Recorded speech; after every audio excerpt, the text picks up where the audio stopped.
Hi and welcome back to Cheeky Crypto. Today, guys, we're going to be jumping down into the world of Bitcoin, taking a look at what's been going on most recently, what we expect to happen next, and all that wonderful stuff. We'll be diving into some of the on-chain metrics to take a look at some of, what's going on with the inflows, the outflows, the whale counts, the shrimp counts, and so forth. This will be a slightly longer video, but we'll give you kind of all the ins and the outs of what's going on right now with BTC. As I get into the video, smash the like button. I do appreciate that. If you're new to the channel, subscribe, stay up to date with all the videos that we do here at Cheeky Crypto. And if you haven't yet joined us in Discord, you're missing a trick. It is the first place we go to when we want to notify all of our community as to what is going on in the crypto industry. We notify people about FTX a few days beforehand, so they're able to withdraw their money from the platform, or even better, short FTT. We also were able to get ahead of things that are going on with BlockFi ahead of time, Crypto.com, KuCoin, and so many other things that are going on in the background. So if you're not in the Discord server, you are missing out. If you're looking for more from the crypto space, check out the Patreon services in the description below as well. Let's make a start. And we're going to make a start with specifically the Bitcoin data. Okay, so we're going to jump on down and we're going to take a look at this here. Okay, so here we have basically all the top level stats for Bitcoin as I pulled it this morning. Okay, so there's 19,217,300 BTC in circulating supply. We take that number, we multiply it by the price when I pulled the data, and you end up with the market cap, because market cap only shows you macro level pricing. The price multiplied by the supply gets you 318 billion. There's also a liquid market cap here. This is basically market cap that is not inside a smart contract, $318 billion, and realize basically the price that Bitcoin was when it last moved from one wallet to another. Supposed to be the idea that this is the market cap that people paid for it, but essentially it just people move Bitcoin around from time to time, so it doesn't really accurately show you that. But you kind of get the idea. You can kind of calculate a market cap on many different metrics and many different ways. And, they are reasonably a pointless metric to look at because it doesn't actually help you understand pricing. So yeah, for this, we kind of look at it, but, I mainly just take the piss out of it more than anything else. We have $5.82 billion in transaction volume in the last 24 hours, at least at the point of me pulling this data. Trading volume was 2.81 billion from the top 10 exchanges, dominance at 37.07%. According to my data source here, it's going to be different to CoinMarketCap. CoinMarketCap doesn't have as much information and therefore has a higher market dominance when it comes to Bitcoin here, but market dominance for Bitcoin, according to my data source here, 37.07, and there's probably other ones that are also lower in different numbers and stuff like that. Active addresses in the last 24 hours, 988,000. Which produced 123 blocks in the last 24 hours at a cost of $449,000 in fees. So I look at this as it cost $449,000 to move $5.82 billion. Okay, think of it that way. And the price when I pulled this data this morning was 16,570 USD. We're just short of 69,000 USD from the all-time high, and therefore the difference between those two numbers is 71.36%. So that's kind of where we are at the moment. So let's move on.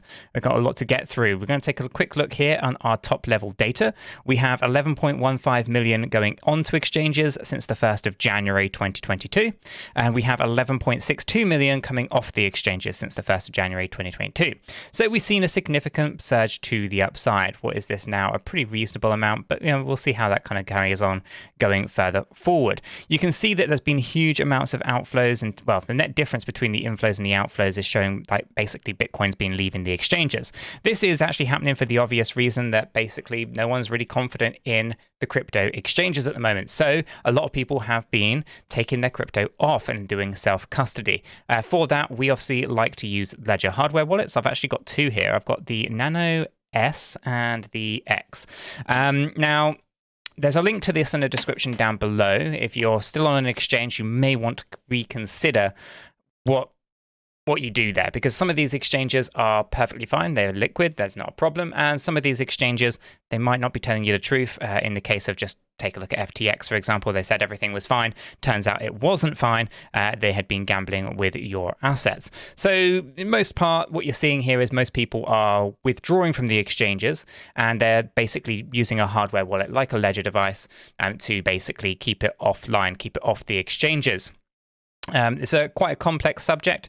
There's many different brands. We like Ledger. We're actually affiliated with Ledger. So if you do use the link in the description down below to buy a hardware wallet, then you will be actually contributing to helping the channel. We get a small kickback for that. The other thing to bear in mind, Ledger actually has a discount at the moment. I think if you use Black Friday 10 at checkout with the link in the description, you get 10% off as well. So do check that out. I think that's going on and for another 2 days. I think there's 2 more days on that offer. So do check that one out if you're interested.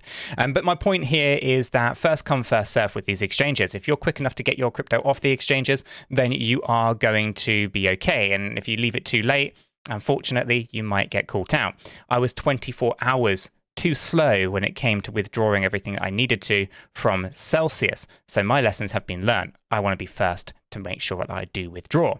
So let's go back into that.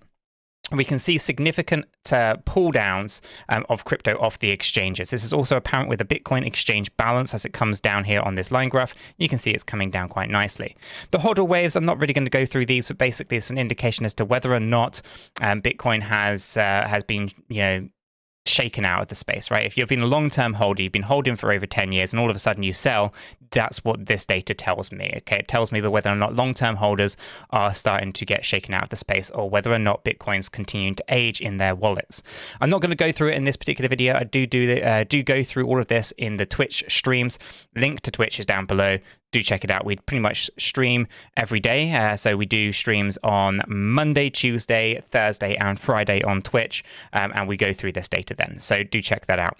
Let's move on. Inflows and outflows. In the last 24 hours, we've seen more in the way of inflows than outflows. So people are maybe starting to get a bit confident, or maybe, just maybe, this pump to the upside is not natural and is actually being created by the whales to try to trick people into providing some liquidity. We'll see. At the moment, we're rocking 31,000 Bitcoin going onto the exchanges and 25,000 coming off the exchanges. Okay, so this has actually significantly decreased since the 86,000 that came off the exchanges on the 23rd. So you can see pretty significant decreases there. Now let's take a look at the wallet counts. When it comes to the shrimps, the 1 Bitcoiners, we can see that since FTX, there's been a huge bank run, or exchange run, I guess, for Bitcoin coming off the exchanges. So you can see an increase in these wallet counts as they start to use things like the Ledger hardware wallets to basically self-custody their assets. So this is an interesting kind of metric. We keep an eye on this because we want to see these guys do well, but at the same time, my expectations are that they are going to succumb to selling pressure at some point in the future. So we keep an eye on these counts. You can also see here that it's no different from the Dolphins, which are 10 Bitcoin or more. I think of these as high net worth individuals, but still retail money nonetheless, and they've been kind of, accumulating. I say accumulating, but they've been withdrawing from the exchanges essentially. Okay, so with this particular metric here, FTX did do a bit of a scare. So if you're still on an exchange, seriously, guys, consider your options there.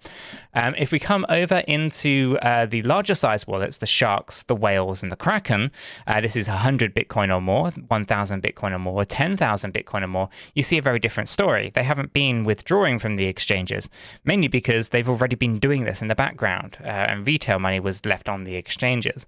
So, we consider these guys smart money. I guess that's the terminology that kind of gets thrown around a little bit.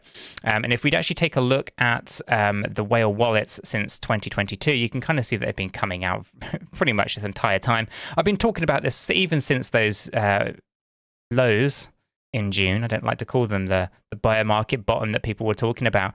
Did not make sense that, the whales were going to be selling the bottom, right? And it continued to sell off here. So for the most part, until these guys are buying, I'm not really expecting too much to happen in the crypto space, okay? So we've still got a way to go yet, okay? But again, we were ahead of the curve on this because we monitor this data. I manage this data, I create these reports, and I don't just do it for fun, although it is reasonably fun for me.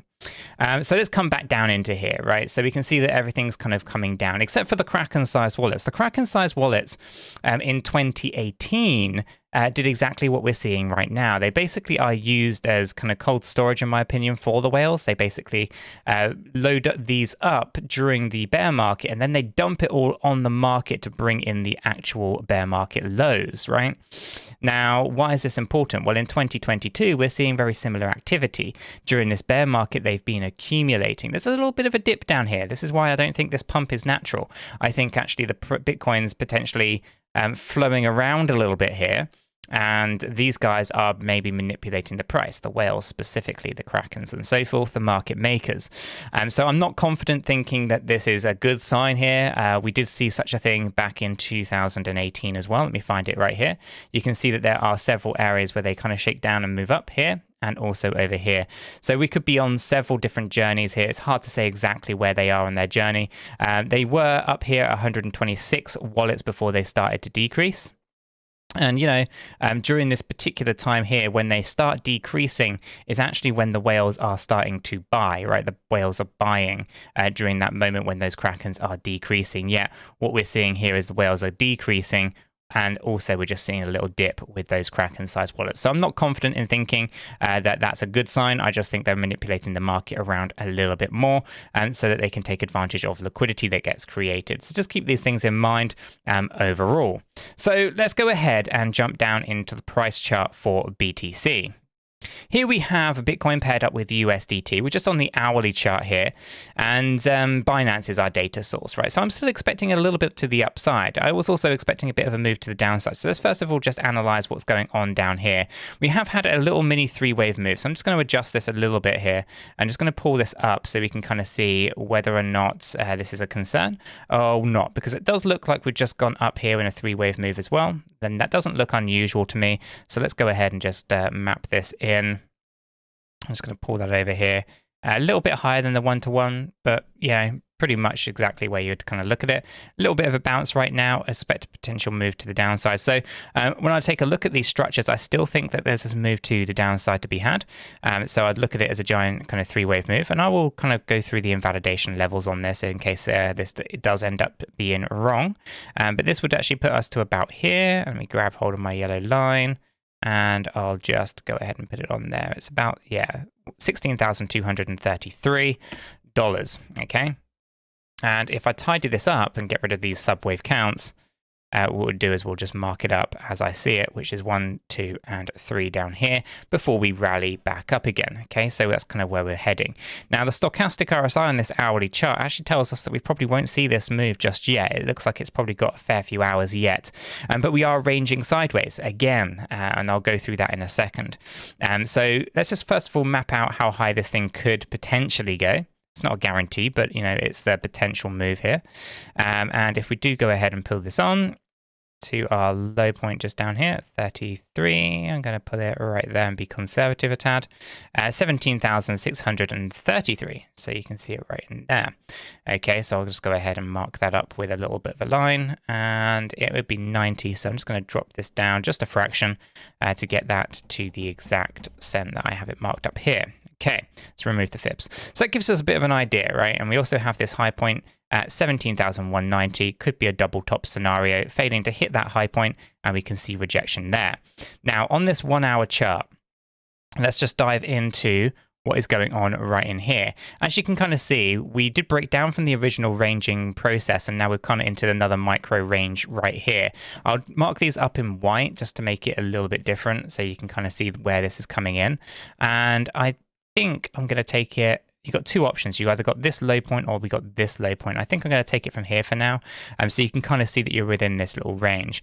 Now, if I were to use a rectangle, we could actually be a little bit more maybe descriptive on this and actually take it into a bit of a range like that. Okay, this would be a supply zone, a demand zone area, basically between 16,322 and 16,394. Okay, so we keep an eye on those.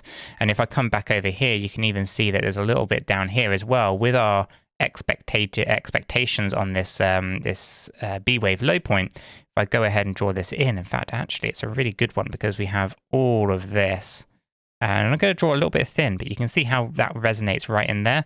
All of this resistance right here, we broke it. We haven't retested it. So our B wave is a nice low test there. In fact, I'm going to remove this yellow box not to confuse things because I do like this as a real good potential for a downward move. And obviously here we can then launch to the upside on BTC.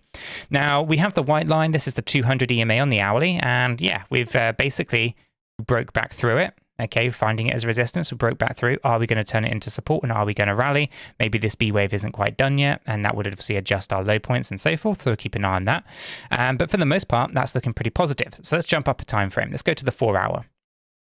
Now here's your 200 EMA, and here is our targeted C wave high point, right?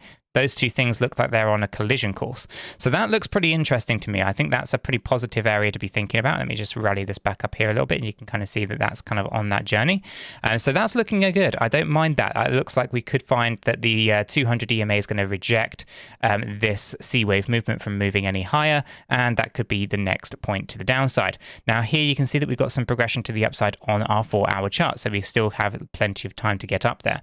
Now as we go up to the higher time frames, however, you start to actually take stock of a different situation. We have a B wave point. That is, of course, our C wave high here.